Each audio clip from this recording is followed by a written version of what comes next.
السلام عليكم ورحمة الله وبركاته. كم جرتن كبجمتوتم أردوتم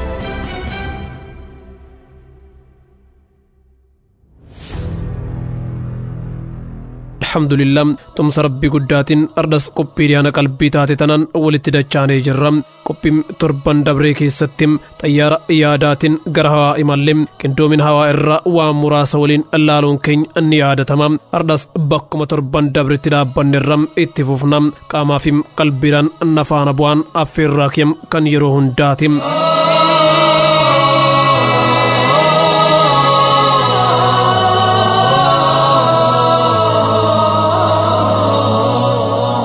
hawaan bal'aan kun qaama addaa kan olaantummaan isa hoogganuufim qajeelchuu akka qabu kutaa dabre keessattim ilaalleerra. Qaamni olaanaan sun seeraafim heera uumamaaliin hawaa keessa jiran ittiin hoogganaman tolchim lafa kaayee jira. Hoogganaan olaantummaan hawaa tana hoogganum rabbi ol aane akka ta'es namuufuu ifa. Inni mootii dachii fi samiitim. Mootiin hawaa kana bulchum jiraachuun isaa immoo jireenya aakiraa akka beeknu nu taasisa. Maaliif gaafii jedhuuf ammoo deebisaa isiniif qopheesseera.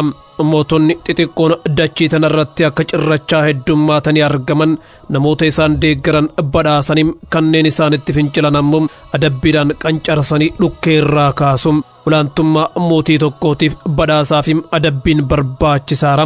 Yoo badhaasaafim adabbiin hin jiraanne kabajaafim sodaatamuun hin jiraatu. Qaamni tokko lafaa ka'ee finciluun mootiin homaana godhuu hin danda'u, na adabuus hin danda'u, humna takkallee narratti hin qabu yoo jedhe mootiin sun nama kana lugaama itti godhuun dirqama.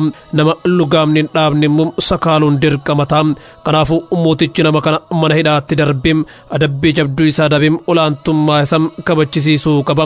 Biyya san keessa osoo manni hidhaatuu jiraachuu baateem mootiin sun mana hidhaa haarawaa dalagim nama isatti fincila hundaa dabam.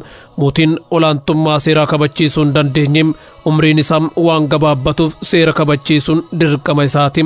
Rabbiillee subhaanahu wa ta'ala namoota isatti amananii ajaja isaa hordofan badhaasim kanneen isatti fincilan ammoo adabam.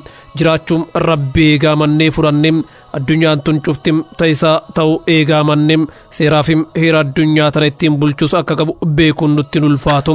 Aluma kanaan namoota isatti amanan badhaasuufim kanneen isatti kafaran adabuunis haqa isaatim. Garuu badhaasnis ta'e adabbiin isaa dachii tanarratti miti. Kanneen rabbiin gabbaran badhaasa isaanim, kanneen rabbitti kafaran ammoo adabbii dhugaafim isaan gitu dachii tanarratti hin fudhatanim. Akkuma beekamu namni dachii tanarratti jireenya garagaraa jiraataa jira. Ka humna qabu isa humna hin qabne dararaa jiraata. Inni nama dararaa jiru garuu adabbii isaaf malu argataa hin jiru. Kanaafuu mootiin dachii fi samii inni waa hundarratti aangoo qabu nama miidhu kanaaf adabbii isaaf malu kennuu qaba. Yoo hin taane miidhamaan sun miidhameetumaafa jechuudha. Kanaaf rabbiillee namoota isatti amananii toltuu dalaganiif bakka badhaasa. Kanneen kafaranii nama miidhaniif ammoo iddoo adabbii qopheesse. Haala saniin rabbiin mootummaa fi olaantummaa isaa kabachiisa. Yeroo ammaa kanatti warroonni hawaan tun akka tasaa uumamte rabbiin hawaa kana uume hin jiru. Du'a boodaanis kaafamni hin jiru. Wanti adabbii jedhamus hin jiru jedhan boru waan arraba isaaniitiin dubbataniif deebisaa argachuu qabani. Namoonni kunniin dubbii tana dubbataniif wanti rabbi irraa hir'isan hin jiru. Isa faarsanii itti amananiifis wanti isaaf dabalan hin jiru. Ilma namaa adabee faayidaan inni argatu hin jiru. Haa ta'u malee mootummaa isaa eeguu qaba. Mootummaan tun tiyya jedheem nutti himeera.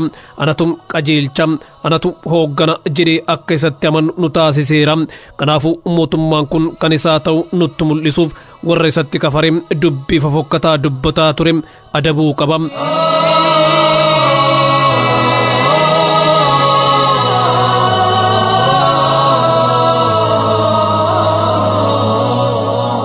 Hawaan kun humna olaanaa kan sammuun keenya tilmaamee bira ga'uu hin dandeenyeen bulaa jira. Atamii xixiqqum ija keenyaan hin mul'anne irraa kaasee haga urjiilee gurguddoo miliyoonaan lakkaa'amaniitti uumamaaleen hawaa kana guutan hundi jireenya rabbii guddaanuuf akeekum. Akkuma amma dura ilaalle gandi takka manguddoo isii qajeelchuu qabdi. Magaalaanis kantiibaa isii bulchuu qabdi. Biyyis hoogganaa isii qindeessuu qabdi. Hawaan ajaa'ibaa fi guddaan kunis mootiidhaan malitti seeraan qindaa'ee deemuu hin danda'u. mootii kanatti kafaruun hawaan kun hin jiru jechuu qofaan fudhatama argata. Mootiin nama isatti amane ni badhaasa. Haa ta'u malee namoonni isatti amanan badhaasa dhugaa dachii tanarratti hin argatanii. Mootiin nama isatti amane ni badhaasa. Haa ta'u malee namoonni isatti amanan badhaasa dhugaa dachii tanarratti hin argatanii. Kanaafuu iddoon wahii kan badhaasa dhugaa itti fudhatan jiraachuu qaba. Sunis mootii san mirkaneessa. Mootiin nama isatti kafare ni adaba. Haa ta'u malee namoonni badii dalagan dachii tanarratti adabbii isaanii malu hin adabamanii inumaa qananii keessa jiraatanii. Kanaafuu iddoon adabbiin dhugaa itti namaa kennamu jiraachuu qaba. Akiraan hin jiru jedhanii kafaruun rabbiin jiru jechuun jalqabama.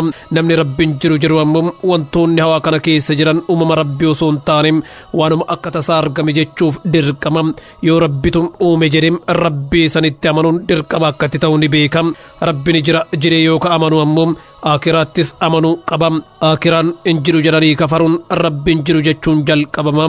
Namni rabbiin jiru jedhu ammoo wantoonni hawaa kana keessa jiran uumama rabbii osoo hin taane waanuma akka tasaa argame jechuuf dirqama. Yoo rabbitu uume jedhee rabbii sanitti amanuun dirqama akkatti ta'u ni beeka.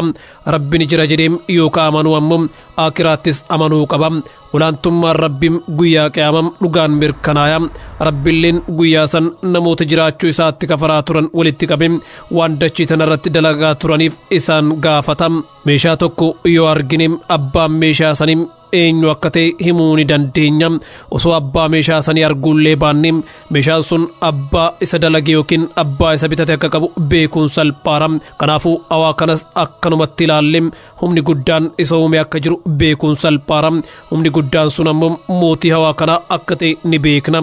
Jiraachuu mootiin fudhannaan ammoo jiraachuu guyyaa akiraatis fudhachuun dirqama ta'a. Dhufiinsi akiraadha mootummaa rabbiin ibsee nuu mul'isa.